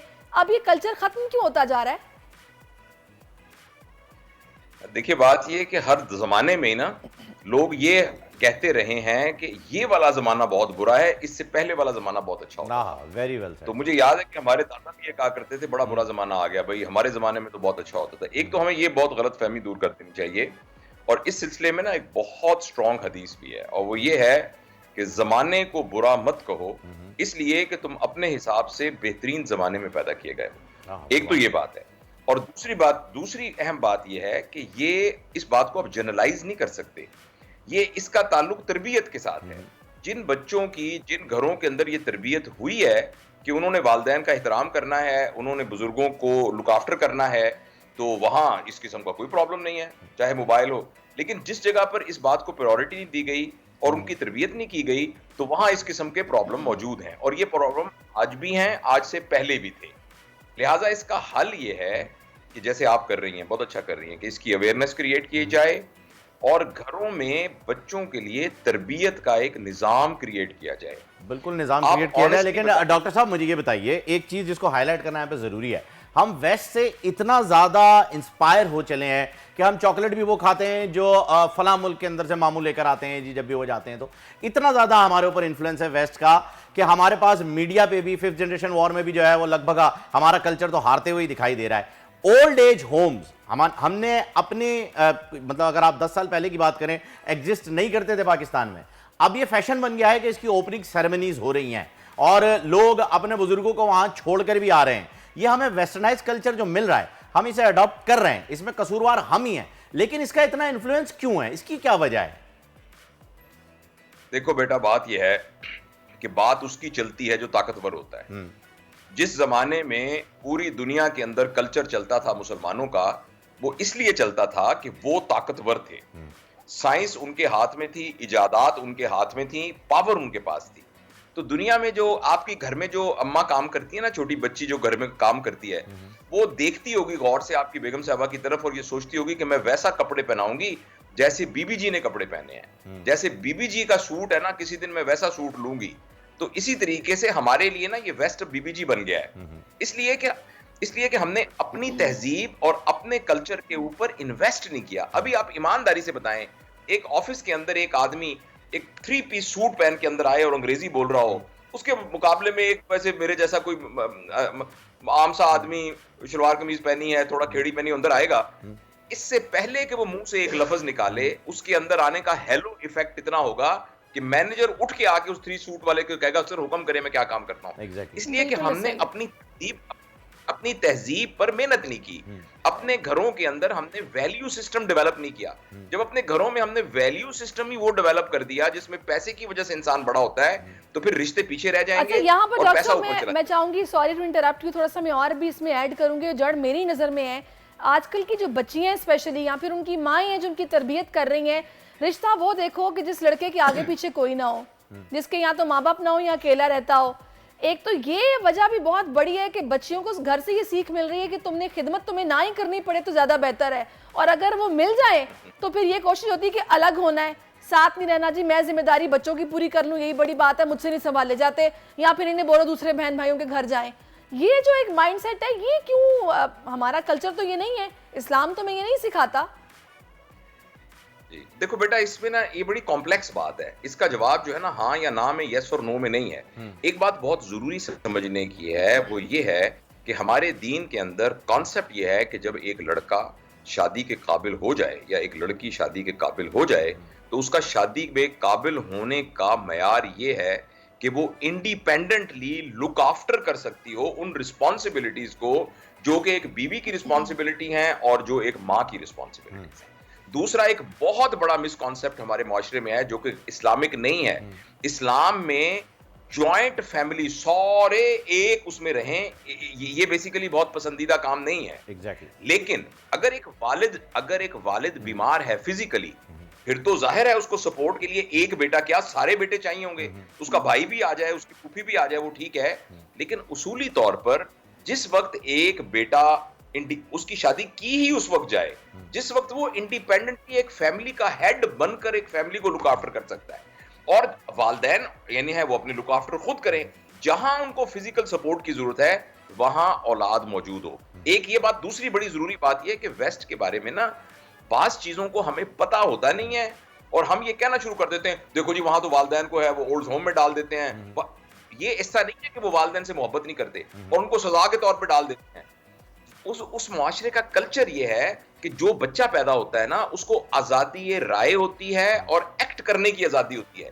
18 साल की उम्र तक वो इतना इंडिपेंडेंट हो जाता है कि वालिदैन बहुत खुश होते हैं जब वो कहता है कि अब्बू अब मैं फलां जगह पर शिफ्ट हो रहा हूं क्योंकि मैंने ये वाला कैरियर बनाना है। तो माँ बाप बहुत खुश होते हैं, और उसके लिए एक मुआशरे ने एक ऑल्टरनेट सपोर्ट सिस्टम प्रोवाइड किया हुआ है जिसको ओल्ड होम कहते हैं। ओल्ड होम एक बुरा कॉन्सेप्ट नहीं है, ये हमें समझना चाहिए। लेकिन हमारी तहजीब के अंदर हमारी तहजीब के अंदर अगर हम बच्चों को शुरू से ही हमें प्रायोरिटी हम बता दें, यानी हमारे घर में दादी की क्या प्रायोरिटी है, दादा कहाँ प्लेस होते हैं, माँ कहाँ प्लेस होती है, और घर में अगर बच्चे दादा दादी की का ख्याल नहीं रख रहे ना, तो एक्चुअली अगर आप गौर से देखें तो उनके पेरेंट भी ऐसा नहीं कर रहे होते, तो वो अपने पेरेंट्स को रोल मॉडल करते हैं।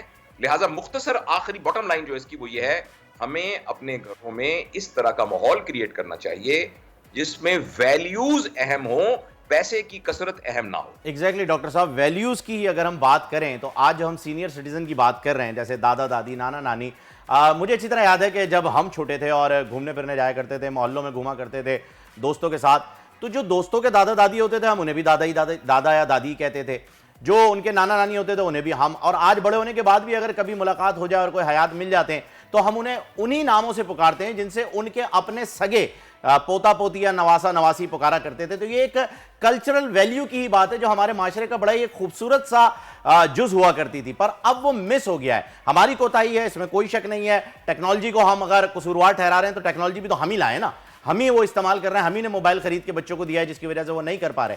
हल डॉक्टर साहब ये चाहेंगे कि इस चीज का हल क्या है कि वो वैल्यूज हम दोबारा, वो खूबसूरती, वो मोहल्ला, वो पड़ोस के अंदर क्या हो रहा है, ये पड़ोसियों के रिश्तेदारों तक का जो है वो हमें पता होता था कि फला का कौन चाचा है, फला का कौन दादा है, ये वैल्यूज हम वापस कैसे ला सकते हैं?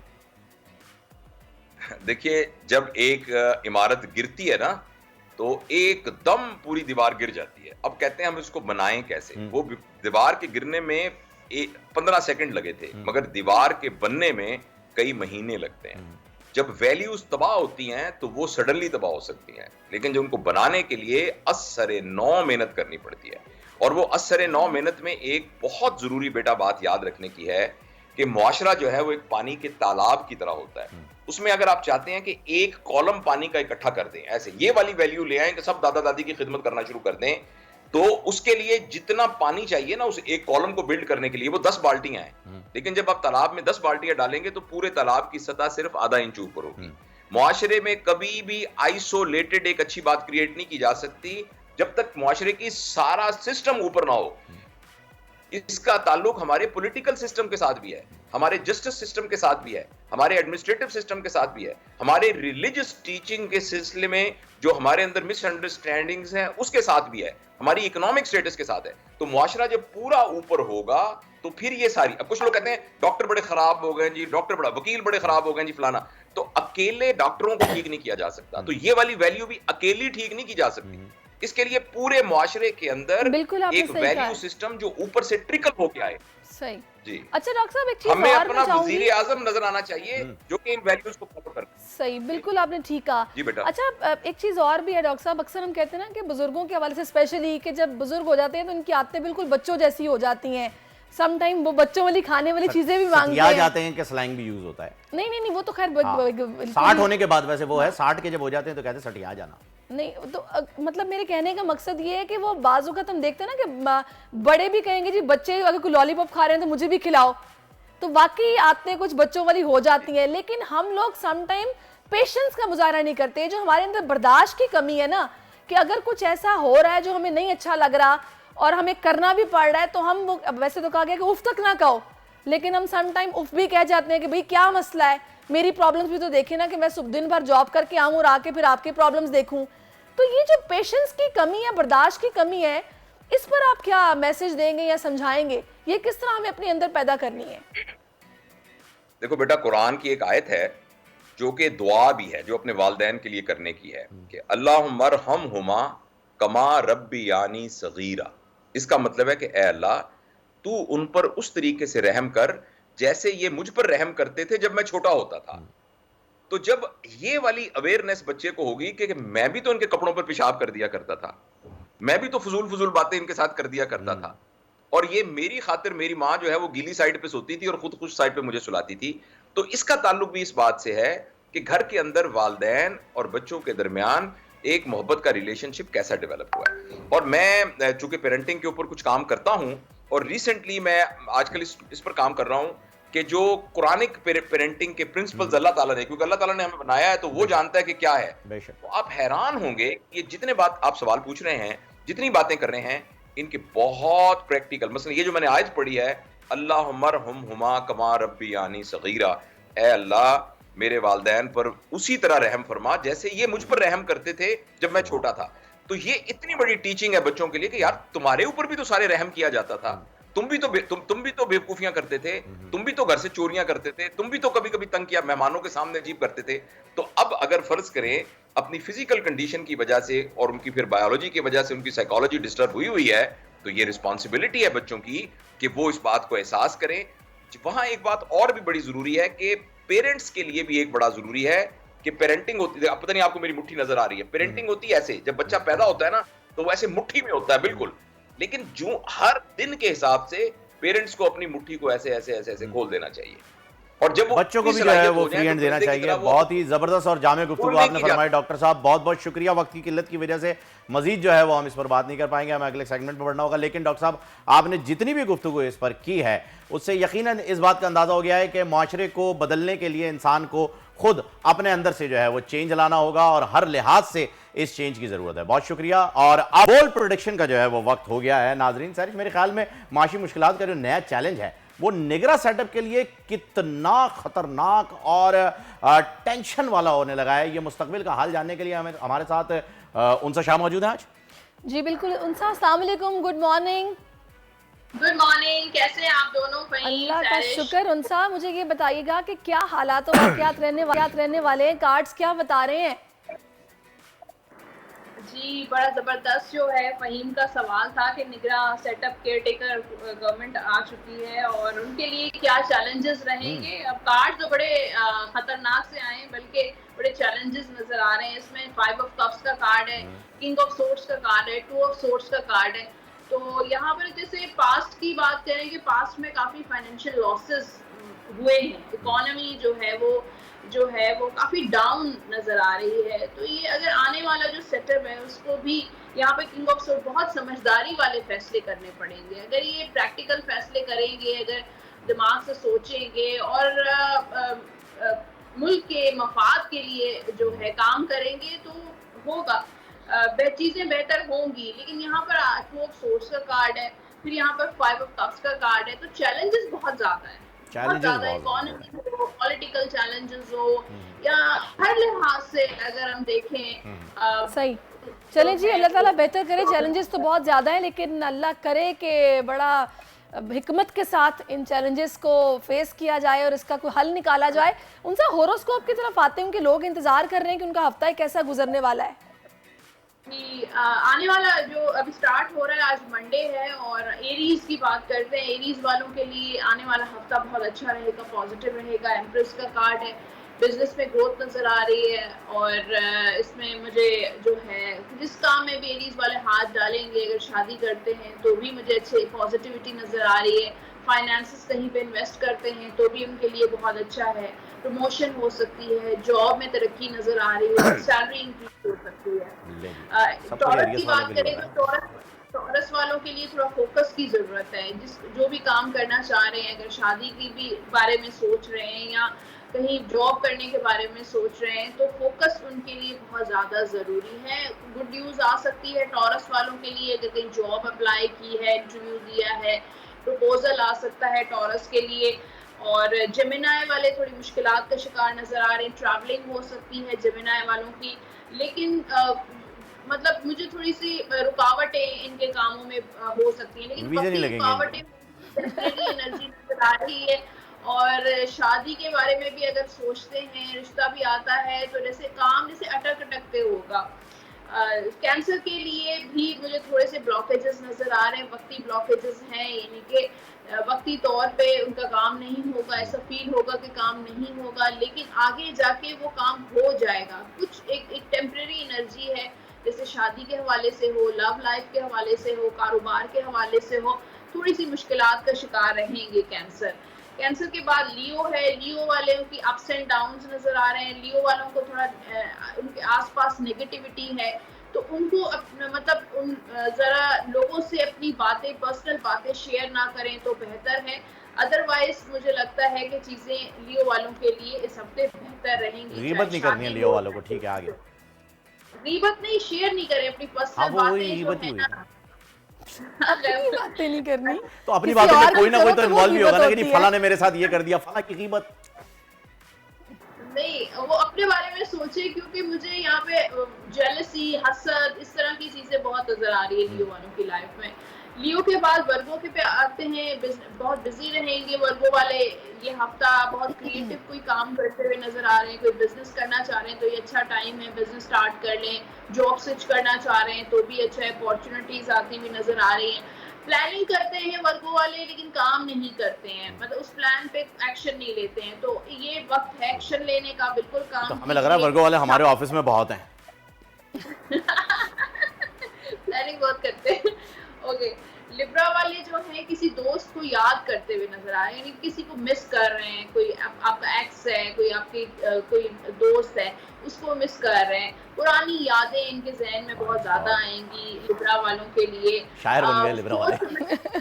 हाँ, खर्चा इनका जो है बढ़ सकता है इस हफ्ते, लिब्रा के लिए पैसे खर्च हो सकते हैं, कोई ट्रैवलिंग या घर में गेस्ट आ गए या कुछ भी ऐसा हो सकता है कि जिसमें उनका खर्चा बढ़ सकता है।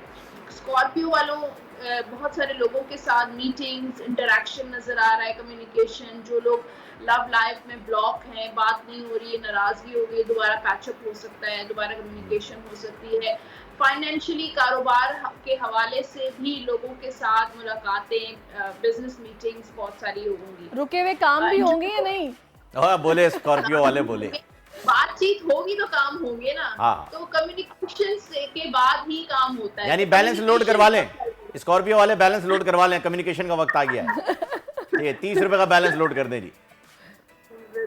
हाँ। तो स्कॉर्पियो के बाद है सजिटेरियस, उनकी कोई विश पूरी हो सकती है, कोई ख्वाहिश है उनकी, चाहे शादी के हवाले से, लव मैरिज करना चाहते हैं, किसी को पसंद करते हैं, प्रपोजल आ सकता है, शादी की सिचुएशन बन सकती है, कोई जॉब हासिल करना चाहते हैं, जॉब मिल सकती है, पैसा उनका जा रहा है। सजिटेरियस वालों का खर्चा इस हफ्ते भी ज्यादा होगा सजिटेरियस वालों का, लेकिन पॉजिटिविटी नजर आ रही है। कैप्रिकॉर्न वालों के लिए भी जो है हैप्पीनेस नजर आ रही है आने वाले हफ्ते में। शादी, आपकी घर में फैमिली की शादी हो सकती है, आपकी शादी हो सकती है, किसी दोस्त की शादी की तकरीब में जा सकते हैं। कल ही गए थे